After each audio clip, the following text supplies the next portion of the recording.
This is the 20-Minute Manager Good to Great in Ag Labor Management webinar series in only 4 minutes. In today's video summary, we will be discussing how to use your farm's business culture as a way to attract and retain employees.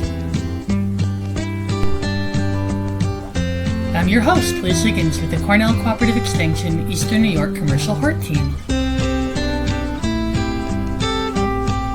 So let's consider, what makes your farm a special place to work? Let's face it, most farms are not going to be able to afford to compete for staff on wages, and we'll discuss later why high wages are not your best tool for keeping and retaining good employees. I have observed over the years that some farms do a much better job than others in selling their business culture to potential employees. Some workers want flexibility, some want a job where they can learn new skills, and some want benefits like housing. Some, like Chuck here, want a friendly environment,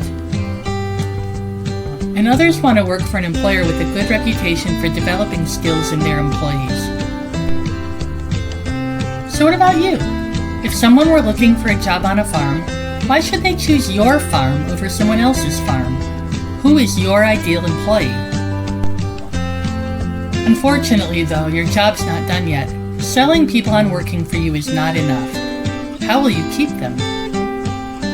Work environment has been found to be critically important in worker retention. Walter Herzberg, a psychologist, developed a theory in the 1950s that is still the basis for understanding worker retention and satisfaction today. He found that there were workplace environmental conditions that he called hygiene that reliably caused people to be dissatisfied and quit. But he also found that fixing these conditions did not motivate people to work harder or improve job satisfaction. Those factors he called creatively motivators. Fixing hygiene factors is necessary to keep all of your employees from quitting, but motivator factors will improve performance and help to retain your best employees. For example, an unsafe workplace will result in most people looking for a new job. People expect that where they work will be safe. But employee recognition programs make people more satisfied with their specific job.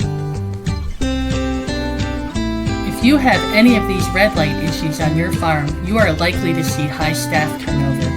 Conflict, inadequate pay compared to other similar employers, and perceptions of unfairness are the 3 most common reasons why people leave where they work. The factors on this slide are more likely to lead to employees not feeling motivated at work or satisfied with their job. They are certainly factors that you should consider. The next 2 lists are those things that you can do to increase job satisfaction and motivation and will help you keep your best workers. However, they're not sufficient if you have red light issues like conflict, low wages, and unfairness happening on your farm. This is where we talk about why high pay is not enough or the best motivator. The best performance has been found to come when people are self-driven to do a good job. External motivators will get the job done in the short run, but they quickly lose their motivating benefit. Think about how your kids act when they get an allowance for a while. Do they still continue to work as hard? So if you want to keep your employees satisfied in their work, think about ways that you can create intrinsic motivation on your farm. I'd like to take the time to thank my funders for helping put these videos together, and my project team who helped me put the original program together. And thank you for listening.